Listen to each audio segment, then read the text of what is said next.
का सर्वर किराए पर लिया, कंपनी ने मुझे डिटेल भेजी, डिटेल भेजते ही मैंने सी पैनल लॉगिन कर लिया। और सी पैनल के अंदर ये फालतू की चीज देखोगे तो बहुत दिमाग कंफ्यूज होगा। इस सी पैनल में आपको मतलब होना चाहिए, और जहां पर आपको आना है तो सबसे पहले आना होता है फाइल मैनेजर में। अगर ट्रीट करें तो ऐसा ट्रीट करो कि फाइल मैनेजर एग्जाम फोल्डर है। ट्रीट करना है ना तो ऐसा ट्रीट करो कि फाइल मैनेजर एग्जाम फोल्डर है। एग्जाम फोल्डर के मैं अंदर गया क्लिक दबा के। अब एग्जाम फोल्डर के अंदर जाने के बाद आप एक और फोल्डर में जाते हो, उसका क्या नाम था? सपोज करो ये public.html, इसमें htdos है। आप इस htdos के अंदर गए। अब जब अंदर चले जाते थे htdos के तो क्या करते थे? एक नई फाइल बनाते थे। अच्छा, सिलेक्ट करते थे। htdos में जाने के बाद क्या करते थे? कहाँ पेस्ट करते थे? पहले फोल्डर बनता है तो सबसे पहले यहाँ पर एक फोल्डर बनाएंगे हम, न्यू फोल्डर करके। प्रोसीजर बिल्कुल वही है, बस सर्वर के अकॉर्डिंग चीजें अलग है। हमें सबसे पहले जब हम हमारे सर्वर में लॉगिन कर लेते हैं, लॉगिन करते ही हमें सबसे पहले आना पड़ता है हमारे फाइल मैनेजर में।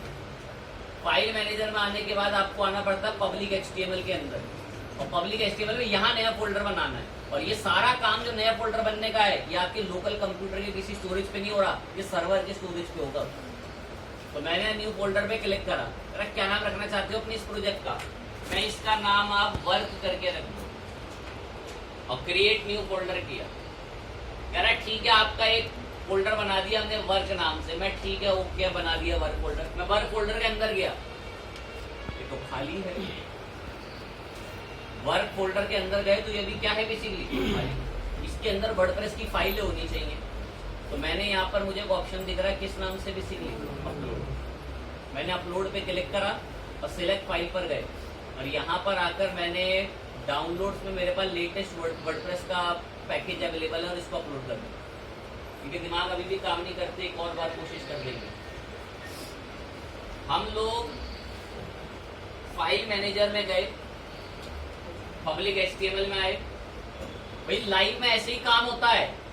एग्जाम कभी शायद दोबारा मैं उस पर बात ना कर पा रहा हूं कभी भी।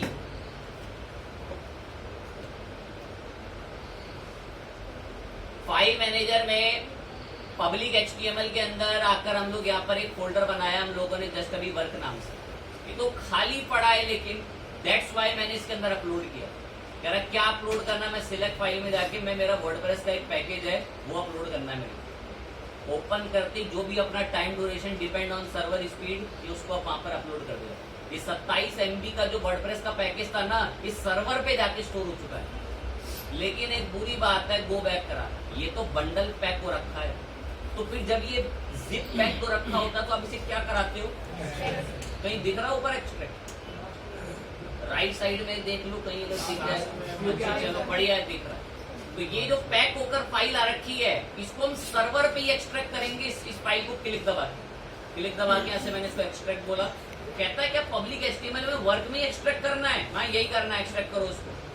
अब एक्सट्रैक्ट कर तो देता है, क्लोज कर देना, पर दिख नहीं रहा, पता नहीं कहाँ गया। तो यहाँ एक ऑप्शन आता है रीलोड का, जरा से रीलोड करोगे फोल्डर आएगा। अब बुरी बात एक दिक्कत की पता है क्या? छोटी सी माइंड लगा के सुनना। फाइल मैनेजर में पब्लिक एचटीएमएल में हमने एक प्रोजेक्ट बनाया अभी किस नाम से? उसके अंदर वर्डप्रेस तो है और उसके अंदर एक और फोल्डर में वर्डप्रेस है। और ये जबकि होना कहां पर चाहिए? वर्क फोल्डर के यही बाहर होना चाहिए। और अभी कहाँ है ये? तो अभी मैं कॉपी करके वहां से मूव कर रहा हूँ तो कुछ थोड़ी तकलीफ हो जाएगी। मैंने वर्डप्रेस में गया, मैं इन फाइलों को बोला यहाँ से हटें और बाहर जाएं, टुडे वर्क नाम के फोल्डर के बाहर। सिलेक्ट करा और यहाँ से बोला मूव। मेरा कहाँ मूव करना है इसको? जरा वर्क में वर्डप्रेस में करना है। मैं तो वहां तो पहले से है, ये वर्डप्रेस में नहीं करना मुझे मूव इसको। मुझे इसको जो मूव कराना है वो मूव कराना है पब्लिक एचटीएमएल में, किसके अंदर? वर्क। अभी कहाँ है? पब्लिक एचटीएमएल में वर्क में वर्डप्रेस के अंदर। अब लाकर बाहर किस जगह पर छोड़नी है? ये लगा मूव फाइल। अब पब्लिक एचटीएमएल में गए और वर्क में गए तो वर्डप्रेस की सारी फाइल बाहर आ चुकी है। पहले कहाँ थी? वर्डप्रेस फोल्डर के अंदर। जब आप इतना सब कर लेते थे फिर इसके बाद क्या करते थे एग्जाम में? डेटाबेस बनाते। इसमें डेटाबेस बनाने के लिए आपको आपके सी पैनल में गौर से आपको आपके सी पैनल में थोड़ा सा नीचे चलकर यहाँ MySQL डेटाबेस बनाना होगा। इसका डेटाबेस बनाना थोड़ा मुश्किल काम है, पर धीरे धीरे समझ में आएगा। MySQL डेटाबेस पे गए, कह रहा है नया डेटाबेस बनाना है क्या? जी हाँ। किस नाम से? वर्क। Create database. डेटाबेस बन गया और नीचे लिस्ट में भी आ गया डेटाबेस। ये रहा डेटाबेस का नाम क्या है बेसिकली?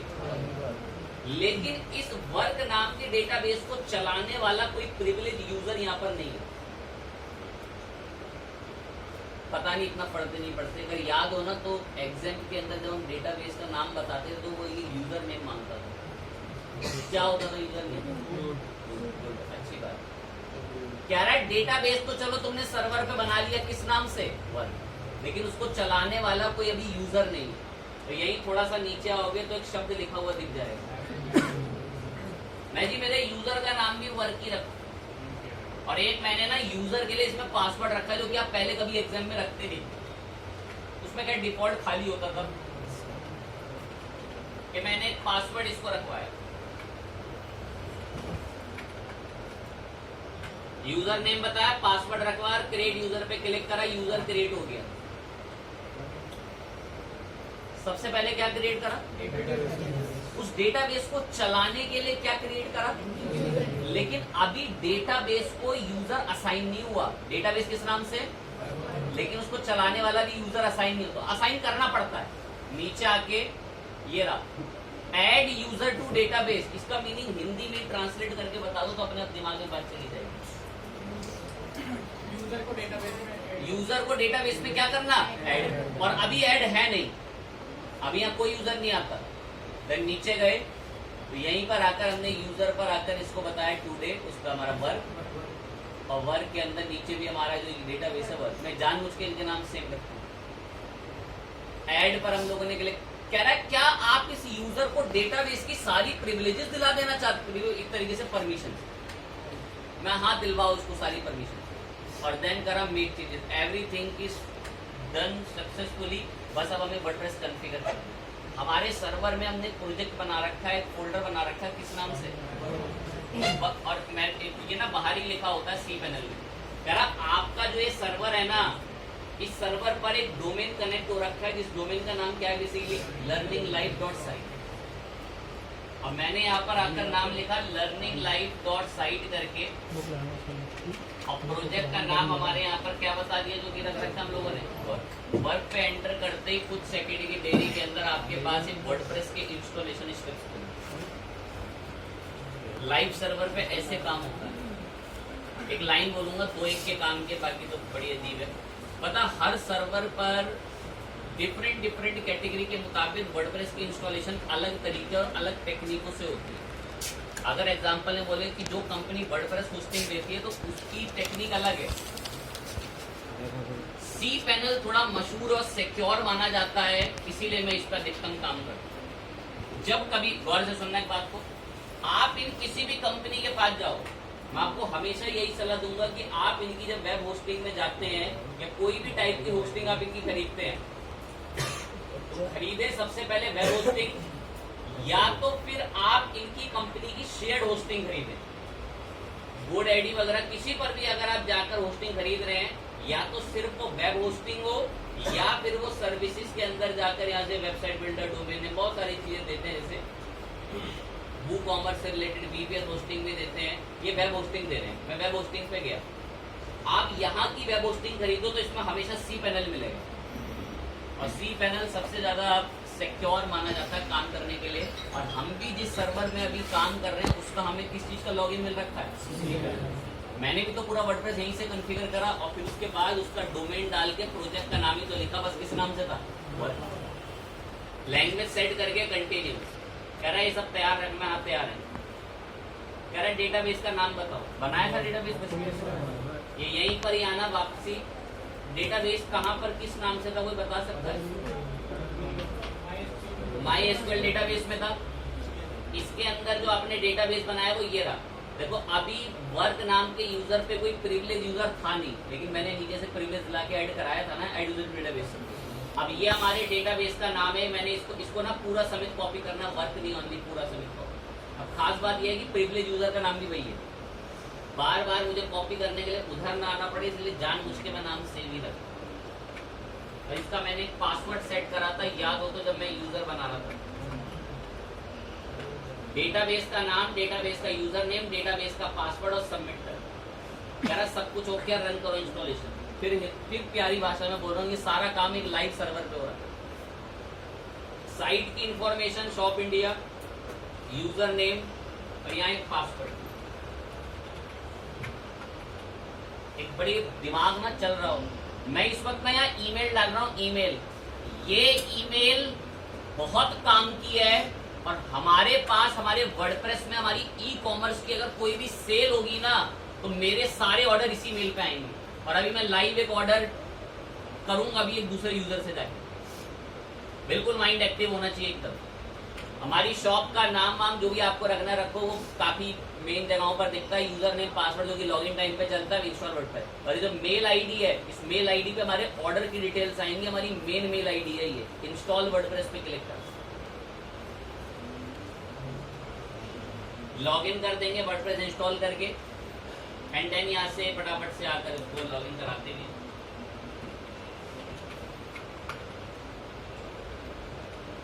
ये आपने इसको लॉगिन कर दिया।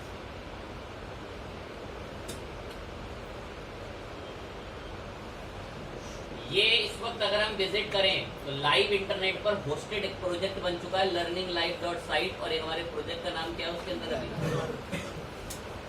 अगर मैं पब्लिक एचटीएमएल के बाहरी वर्डप्रेस डाल देता ना, तो डायरेक्ट learning.site पर वेबसाइट आती, लेकिन मैंने उसके अंदर क्या बनाया, जाके पब्लिक एचटीएमएल में एक फोल्डर, और उस फोल्डर की वजह से इसके अंदर आपको दिखा। इसमें ई कॉमर्स फटाफट मेंटेन करते हैं थीम्स में चल के, ज्यादा फैंसी तो नहीं रखेंगे। ऐड न्यू थीम पर गए, सबसे पहले एक थीम इंस्टॉल पे लगा दी। ये एक बारी में नहीं आ जाएगा लाइव सर्वर पे कॉन्फ़िगर करना, एग्जाम पे करना कम से कम 10 बार में देखकर आपको आया हो। नहीं, बुद्धिमान की इतना जटिल क्यों है ये।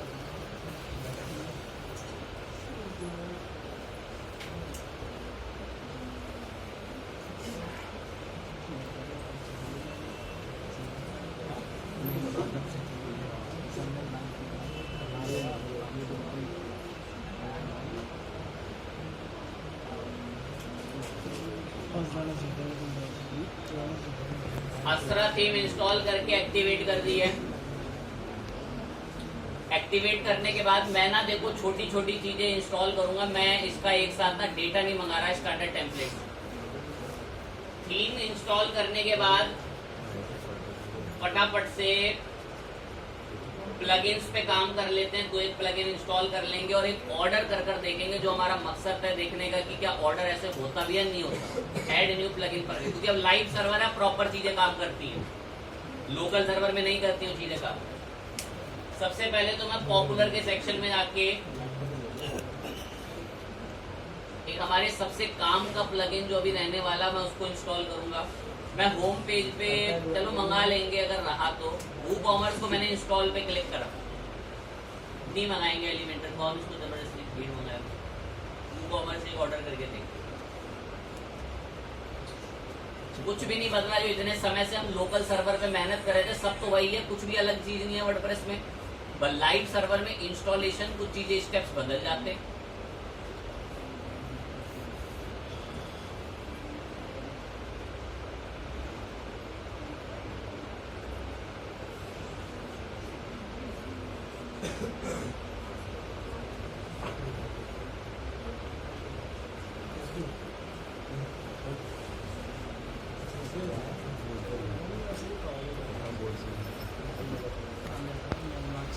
से 3 क्लास के अंदर वेबसाइट डिजाइनिंग वाले बच्चे अलग क्या ही कर रहे हैं।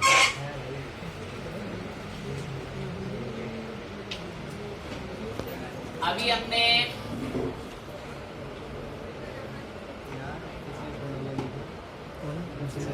वूकॉमर्स को इंस्टॉल कर लिया है।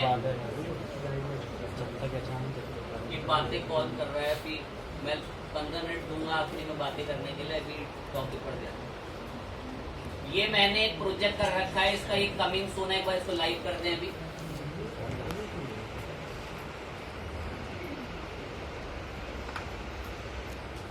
रीजन ऑफ टाइम, गौर से, रीजन ऑफ टाइम मैंने इसको डेकोरेट नहीं करा। डेकोरेट तो छोड़ो, मैंने इसके मेन्यू तक सीक्वेंस में नहीं लगाए। आप उन सब में एक्सपर्ट हो, इसलिए मैं नहीं कर रहा वो कुछ। मेरा मकसद ये है शॉप पेज पर एक प्रोडक्ट डालूं, और अगर कोई उसका ऑर्डर करे तो ऑर्डर डिटेल्स आनी चाहिए, पूरी मेल आनी चाहिए, ये सारा काम हो। अरे वो तो 20 बार कर रखा है, मैं बिल्कुल इंटरेस्टेड नहीं हूँ उसमें स्लाइडर लगाऊं जाके, वो टाइम वेस्ट करने ऐसी चीजें हैं। एक प्रोडक्ट ऐड करते हैं फटाफट से चल के।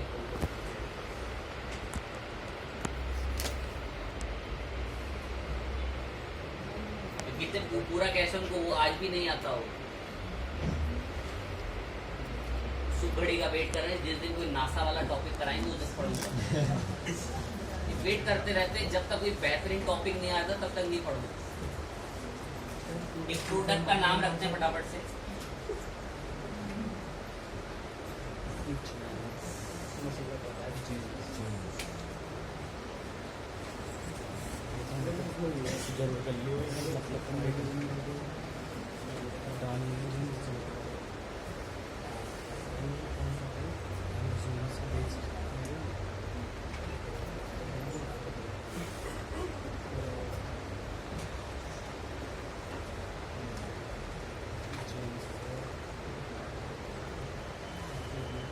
जीन्स की तारीफ उठानी थी, इतना लंबा सफर तक करना था।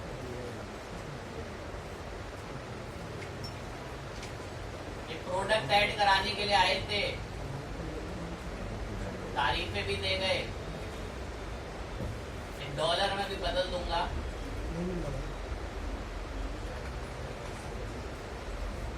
नाम बताया जीन्स, थोड़ी तारीफ बता दी, एक प्रोडक्ट इमेज ही बता देते हैं।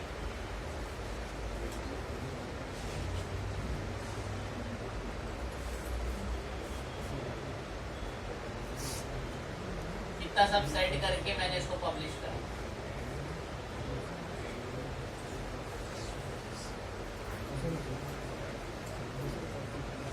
शॉप के सेक्शन में हमारे पहले प्रोडक्ट का वेलकम हो जाएगा। बहुत बढ़िया बात है, अच्छा दिख रहा है। ओके, ये डॉलर हटाना है, कहाँ से हटता है? कॉमर्स में। गुड।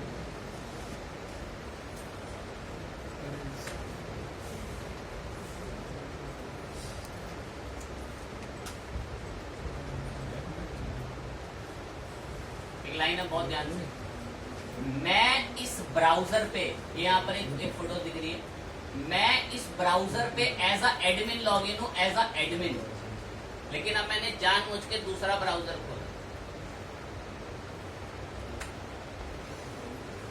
और इस दूसरे ब्राउजर पे आके ऐसे देखो ध्यान से,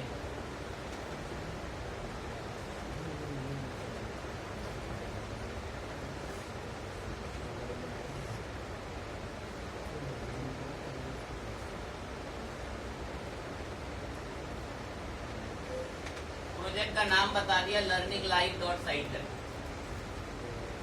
इसमें मैं एडमिन लॉगिन नहीं हूं, इसमें मैं इस वेबसाइट का एक यूजर लॉगिन हूं इस तरीके से। और यहां पर अब मैं शॉप पे गया, मैंने कोई डेकोरेट नहीं करा, रीजन ऑफ टाइम। ये प्रोडक्ट अब मुझे ऑर्डर करना है इस वेबसाइट से, जो प्रोजेक्ट हमने शॉप करके यहाँ पर ये हमारा वर्क करके जो बना रखा है शॉप से। प्रोडक्ट पर गया, ऐड टू कार्ट। कार्ट में ऐड होने के बाद ये हमारे कार्ट में गए भी। अरे बढ़िया से फैंसी थीम लेना, कोई दिक्कत की बात नहीं, मैंने सिर्फ टाइम वेस्ट होगा, वो 4-5 मिनट थीम इंस्टॉल होने में लेता, इसमें थीम नहीं ली, कोई बढ़िया सी टेम्पलेट जाके चुनता। जीन्स ली, प्रोसीड टू चेकआउट। मैं फाइनल ऑर्डर करो इसको, फाइनल ऑर्डर। लेकिन एक चीज बड़ी बुरी लगी मुझे इतना सफर आगे तय करने के बाद, एक तो यहाँ पेमेंट के लिए कुछ नहीं आ रहा। अब पेमेंट के लिए नहीं आ रहा तो मैं एडमिन में गया, और एडमिन में जाने के बाद गौर से कॉमर्स की सेटिंग्स में यहाँ पर एक ऑप्शन मिलता है पेमेंट्स के नाम से। इसमें थोड़ा सा नीचे आकर अभी हमने सीओडी कैश ऑन डिलीवरी को ऑन कर दिया, और जैसे ही कैश ऑन हो चुका है बेसिकली कैश ऑन डिलीवरी। अब जैसे ही ऑन हो जाएगा, और अगर ना दिखे यहाँ से ऑन, तो फिनिश सेटअप में जाकर भी देख लेना, थोड़ा वेट लेता उन्होंने।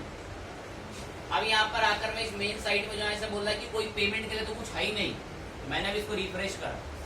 रिफ्रेश करते करा, हाँ कैश ऑन डिलीवरी हो जाएगी। ऑनलाइन पेमेंट भी ऐड होती है, वो भी बता देंगे कैसे हो। कह रहा है बिलिंग डिटेल बताओ, मैं बता रही हूँ। रिपीट मैं फिर एक प्यारे शब्द में बोल रहा हूँ, इस ब्राउजर पे एडमिन लॉगिन है, ये दो ब्राउजर खुले नीचे, ये वाले ब्राउजर में एडमिन लॉगिन है और इसमें मैं एज अ कस्टमर लॉगिन होने जा रहा हूँ। और कस्टमर ने अभी शॉप के सेक्शन से एक जीन्स पसंद करी है और वो जीन्स अभी कार्ट में ऐड है और वो उस जीन्स को परचेज करने जा रहा है प्रोसीड टू चेकआउट से। अब कस्टमर यहाँ पर अपनी डिटेल फिल करेगा, फटाफट मुझे एक रैंडम डिटेल भरनी है।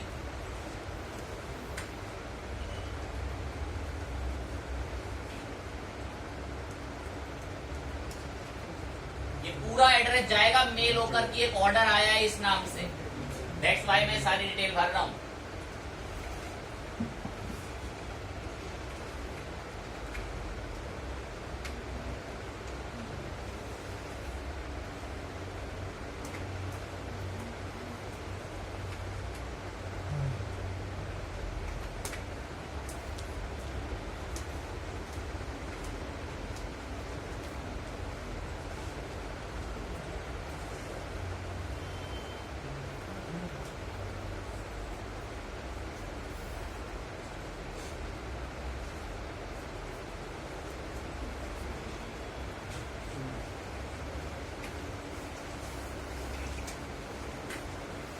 ऑर्डर जो कर रहा है उसकी डिटेल डाली जा रही है कि ये इंसान ने वो जीन्स पसंद करी है, वो इसका ऑर्डर दे रहा है। डिटेल विटेल भर ली, कैश ऑन डिलीवरी चुन रखा है, प्लेस ऑर्डर पे क्लिक करा। प्लेस ऑर्डर पे क्लिक करते कुछ ही सेकंडों में ऑर्डर हो चुका है। कह रहा भानु नाम से जिस इंसान ने ऑर्डर करा है ना अभी, उसका ऑर्डर नंबर है 16।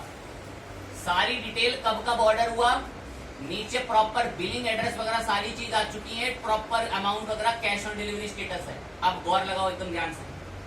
अब मैं आया एडमिन में, ये तो कस्टमर ने ऑर्डर दिया, अभी कस्टमर ने यहाँ पर ये कस्टमर ने ऑर्डर दिया वो जीन्स का। अब मैं एडमिन में आया और एडमिन में थोड़ा सा स्क्रॉल करके अब चलूंगा ऑर्डर्स पे। अब जैसे मैं इसे ऑर्डर्स पे गया तो यहाँ पर अभी हमारे पास एक तो ये बहुत ही नालायक, यहाँ पर भानु नाम से एक पर्सन ने जो है अभी एक ऑर्डर दे रखा है, ये भानु नाम से पर्सन है। जस्ट अभी मैंने वहां से ऑर्डर हिट करा और जैसे ही मैं इस पे क्लिक, अभी देखो ये ऑर्डर ना प्रोसेसिंग में। हमारे पास आगे चलकर लॉजिस्टिक कंपनियों से हम लोग लॉगिन करके टाइप करते हैं और जब कभी भी हमारे पास कोई ऑर्डर आता है, जब कभी भी हमारे पास कोई ऑर्डर आता है तो उस ऑर्डर को ऑटोमेटिक वो लॉजिस्टिक कंपनी प्लगइन के थ्रू फैच कर लेती है। अब जैसे भानु नाम से ऑर्डर आया, आपको दिक्कत देने की जरूरत नहीं है कि आपको भानु के घर जाके ऑर्डर देके जाना है। अरे खुद लॉजिस्टिक कंपनी को भानु की डिटेल चली गई होंगी और वो आपके वेयर हाउस जाएगी और आपके प्रोडक्ट को उठा के ऑटोमेटिक वहां पे